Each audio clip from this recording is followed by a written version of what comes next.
नमस्कार दोस्तों, मैं अंशुल जैन आप सभी का अंशुल जैन ऑनलाइन क्लासेस में एक बार फिर से स्वागत करता हूं। आज हम छत्तीसगढ़ आर्थिक सर्वेक्षण 2019-20 का वीडियो नंबर 6 देखने वाले हैं, जिसके अंतर्गत हम लोक वित्त की पूरी जानकारी हासिल करेंगे, जो अध्याय नंबर 5 है। ठीक है, तो अभी तक मैं अपने पिछले 5 वीडियो आ चुके हैं। जिसने भी अभी तक पिछले वीडियो नहीं देखे, कृपया पिछले वीडियो भी देख लीजिएगा, जिससे आपको किसी भी प्रकार का कोई भी डाउट ना रहे आर्थिक सर्वेक्षण में।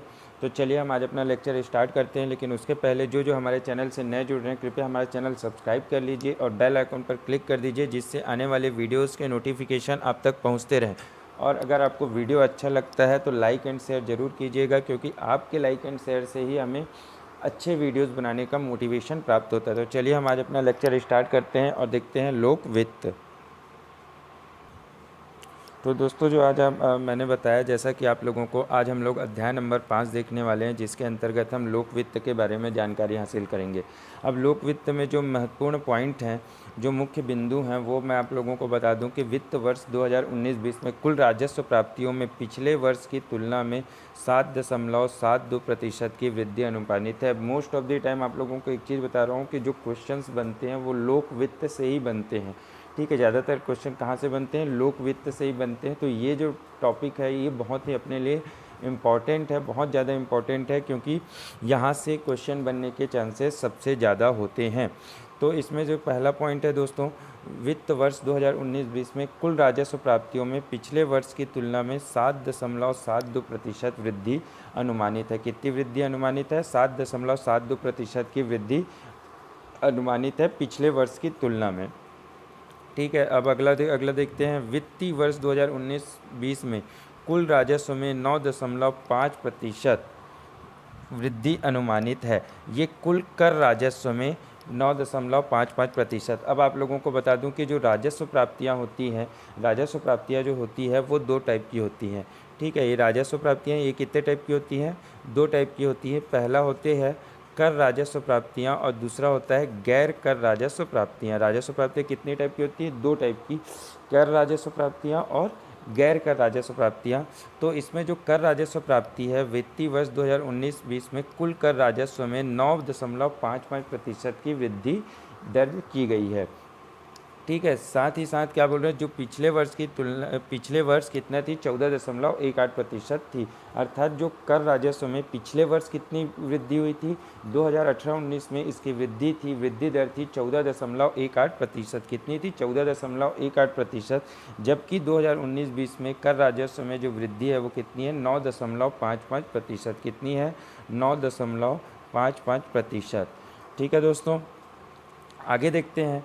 वित्तीय वर्ष 2019-20 में कुल राजस्व प्राप्तियों में कर राजस्व का योगदान 63.76% अनुमानित है। ठीक है, मैंने जैसा कि आप लोगों को बताया, कर राजस्व प्राप्तियां और गैर कर राजस्व प्राप्तियां, तो 63.76% क्या है? कर राजस्व प्राप्तियां हैं। अर्थात जो अपना 36.34% बचा है, कितना? 36.34%। टोटल कितने होते हैं? 100% होते हैं। 100 में से आप 63.76 माइनस कर देंगे तो कितना बचेगा? 36.34%। तो ये जो परसेंट है वो क्या हो गया? आपका गैर कर राजस्व की हो जाएंगे। अर्थात कर राजस्व का कुल कितना योगदान है? 63.76%। और गैर कर राजस्व का योगदान अगर आप लोगों को पूछता है तो आप लोगों का आंसर होना चाहिए 36.34% है। इसको याद करने की ज़रूरत है क्या? नहीं है। एक आपको याद है तो दूसरे को आप माइनस कर सकते हैं, बट आप लोगों का कॉन्सेप्ट क्लियर होना चाहिए। ठीक है दोस्तों, चलो आगे देखते हैं।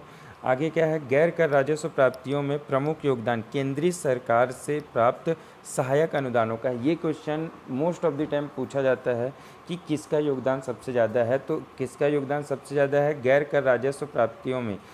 किसमें? गैर कर राजस्व प्राप्तियों में जो सबसे ज़्यादा योगदान है वो केंद्र सरकार से प्राप्त अनुदान का है। जबकि वर्ष 2019-20 में गैर कर राजस्व प्राप्तियों में इसका योगदान 69.46% है। अब आप लोगों को एक चीज़ बताता हूँ। अब गैर कर राजस्व प्राप्तियों में बहुत जगह से अनुदान आते हैं। ठीक है, गैर कर राजस्व जो प्राप्तियां हैं उसमें भी कुछ जगहों से अनुदान आते होंगे। तो जो इसका गैर कर राजस्व 100% अगर आप लोग मान लेते हैं तो उसमें से जो 69% है, 69.46%, ये अनुदान कहाँ से आया है? ये अनुदान हमारा आया है केंद्र सरकार से। मान लेते हैं, इसी को आप लोगों को एक चीज़ और बताता हूँ कि जैसे गैर कर राजस्व अपने पास 100 रुपये है, कितना है 100 रुपये, तो उसमें से जो 69 रुपये है वो आपको दिया है केंद्र सरकार, और जो बाकी का बचा 31 रुपये है वो आपको कौन दिया है, राज्य सरकार। तो ये चीज़ों को आप लोगों को समझना बहुत ज़्यादा ज़रूरी है, क्या चीज़ कहाँ से आई है। ये 63.76% और 36.34% कहाँ से आया था, वो गैर कर राजस्व प्राप्तियों का टोटल परसेंटेज था और कुल कर राजस्व प्राप्तियों का टोटल परसेंट था। ठीक है, अब ये क्या है, गैर कर राजस्व प्राप्तियों के अंतर्गत जो केंद्र सरकार से प्राप्त हुआ 69.46% उसका योगदान है। ठीक है, तो इसमें कन्फ्यूज़न आप लोगों को क्रिएट नहीं करना है, कन्फ्यूज़न क्रिएट बिल्कुल नहीं करना है, क्योंकि जहां आप कन्फ्यूज़ होंगे आपके डाटा गलत हो जाएंगे। ठीक है दोस्तों, आगे देखते हैं। गैर कर राजस्व में पिछले वर्ष की तुलना में 4.66% वृद्धि अनुमानित है। कितनी वृद्धि अनुमानित है, 4.66% की वृद्धि अनुमानित है। और कर राजस्व में कितने थी, 9.55% थी। आप लोगों को बताया था वृद्धि। गैर कर राजस्व में ये वृद्धि कितनी है, 4.66%, 4.66% की वृद्धि अनुमानित है। ठीक है दोस्तों, आगे चलते हैं।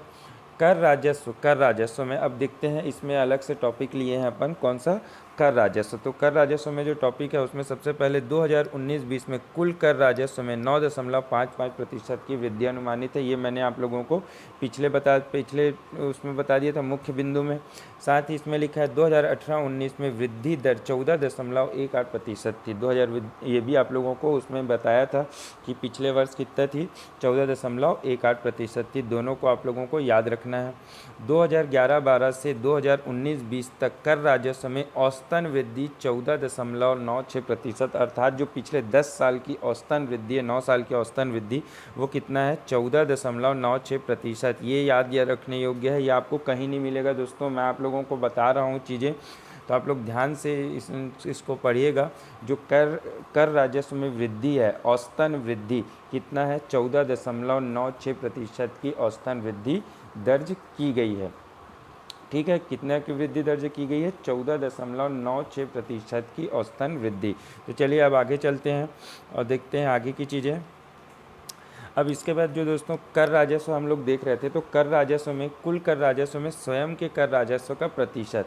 अब एक चीज़ आप लोगों को मैंने बताया था कि एक जो कर राजस्व हो या फिर गैर कर राजस्व, एक आता है केंद्र से, एक कहाँ से आता है, केंद्र से उसमें, और दूसरी चीज़ आती है राज्य से। राज्य मतलब स्वयं, राज्य मतलब स्वयं, तो केंद्र मतलब बाहर का हो जाएगा और राज्य मतलब आपका क्या हो जाएगा, स्वयं का हो जाएगा। ठीक है, तो इसमें आपके स्वयं का प्रतिशत कितना है, ये चीज़ आप लोगों को याद रखना है, क्योंकि यहाँ से भी आपको क्वेश्चन पूछे जाते हैं। तो 2018-19 में स्वयं के कर राजस्व का प्रतिशत, अर्थात राज्य का जो कर राजस्व का प्रतिशत था, कर राजस्व में राज्य से जो प्राप्त हुए थे उसमें प्रतिशत था 47.70, अर्थात 47.70% राज्य का था। जबकि केंद्र से जो कर राजस्व प्राप्त हुआ था वो हमारा कितना था, 52.30, 52.30 या 52.30% जो था वो केंद्र से प्राप्त हुआ था, सेंट्रल गवर्नमेंट से। अब यही चीज़ 2019-20 में 45.10% रहा। अर्थात अगर मान लो हमारे पास कर राजस्व कितना है, 100 रुपये है, तो उसमें 45 रुपये आपको कहाँ का है, राज्य का है। जबकि केंद्र सरकार से जो आपको प्राप्त हुआ है वो 54.90% है। अर्थात आप इसमें भी बोल सकते हैं कि जो कर राजस्व में है वो मुख्य प्रतिशत किसका है, केंद्र सरकार द्वारा प्राप्त अनुदानों का है, या केंद्र सरकार द्वारा प्राप्त जो कर राजस्व है उसका ही मेन योगदान है। तो ये चीज़ों पे आप लोगों को कन्फ्यूज़न नहीं क्रिएट करना है। ठीक है, 2019-20 में कितना है, 45.10% राज्य का है या फिर स्वयं का कर राजस्व है। जबकि केंद्र से जो प्राप्त है वो कितना है, 54.90% दर्ज की गई है। इसके बाद 2019-20 में स्वयं के कर राजस्व में 3.57% की वृद्धि अनुमानित है। जबकि केंद्रीय करों के कर राजस्व में 15% की वृद्धि अनुमानित है। अब इसमें आप लोगों को फिर से एक चीज़ आई है। सबसे पहले कर राजस्व में वृद्धि कितनी थी, 9.55% की वृद्धि आप लोगों ने दर्ज की थी, आप लोगों को बताया। अब स्वयं का क्या राजस्व, कर राजस्व के अंतर्गत क्या है, स्वयं का और केंद्र का। तो स्वयं का कर राजस्व है उसमें वृद्धि कितनी दर्ज की गई है, 3.57% की वृद्धि दर्ज की गई है। कितनी वृद्धि दर्ज की गई है? 3.57% की। जबकि जो केंद्र से प्राप्त है उसमें हमने कितनी वृद्धि दर्ज की है? 15% की वृद्धि दर्ज की है। तो इन चीज़ों में आप लोगों को कन्फ्यूज़न क्रिएट नहीं करना है, मैं आप लोगों को बार बार बता रहा हूँ। ठीक है, मैं आप लोगों को एक बार और बताता हूँ। सबसे पहले राजस्व प्राप्ति। ठीक है, राजस्व प्राप्ति दो टाइप से होती है। पहला होता है कर राजस्व प्राप्ति होती है, दूसरा होता है गैर कर राजस्व प्राप्ति। कर राजस्व प्राप्ति होती है और दूसरा क्या होता है? गैर कर राजस्व प्राप्ति होती है। अब इसके बाद जो आप लोगों को एक चीज़ और बताता हूँ, यहाँ पे आप लोगों को लिख देता हूँ कर राजस्व, और दूसरा यहाँ पे होता है क्या? गैर कर राजस्व। दूसरा क्या होता है? गैर कर राजस्व। तो कर राजस्व के अंतर्गत क्या क्या आता है? कर राजस्व के अंतर्गत आता है एक राज्य का, जिसको हम लोग बोलते हैं स्वयं का, और दूसरा क्या होता है? केंद्र का। और वैसे ही गैर कर राजस्व में भी एक राज्य का आता है और दूसरा क्या होता है? केंद्र का आता है। तो दोनों में केंद्र का प्रतिशत क्या है? ज़्यादा है। ठीक है, मुख्य योगदान कहाँ का है? केंद्र का ही दर्ज किया गया है। ठीक है, अब कर राजस्व में वृद्धि कितनी थी? 9.55% की वृद्धि थी। जबकि स्वयं के कर राजस्व में वृद्धि कितना है? 3.57% है। और केंद्र के कर राजस्व में वृद्धि कितनी है? 15% की वृद्धि दर्ज की गई है। ये तीन चीज़ें हो गई। अब गैर कर राजस्व का हमने पढ़ा, कितनी थी वृद्धि? 4.66% की वृद्धि दर्ज की गई थी। गैर कर राजस्व में हमारी वृद्धि कितनी दर्ज की गई थी? 4.66% की वृद्धि दर्ज की गई थी। दोस्तों, आप इतनी चीज़ों को अच्छे से पढ़िए, अच्छे से समझिए। इसके आगे का जो टॉपिक है गैर कर राजस्व, इसके आगे आएगा, और कुछ चीज़ें और भी हैं, वो सब चीज़ों को मैं बहुत अच्छे से कल के लेक्चर में क्लियर करूँगा। ठीक है, क्योंकि आज ही अगर मैं क्लियर करने जाऊँगा तो आप और कंफ्यूज हो जाएंगे, क्योंकि बहुत सारे आपको परसेंटेज और याद करने हैं। तो आप टेंशन मत लीजिए, कल के जो टॉपिक होगा उसमें मैं आप लोगों को क्लियर कराऊँगा और एक बार सब चीज़ों को फिर से रिवाइज़ करवाऊँगा। ठीक है, तो जो हमारे चैनल से आज नए जुड़ रहे हैं, कृपया हमारे चैनल को सब्सक्राइब कर लीजिए और बेल आइकन पर क्लिक कर दीजिए, जिससे आने वाले वीडियोज़ के नोटिफिकेशन आप तक पहुँचते रहेंगे। तो चलिए, आज का लेक्चर हम यहीं पर समाप्त करते हैं।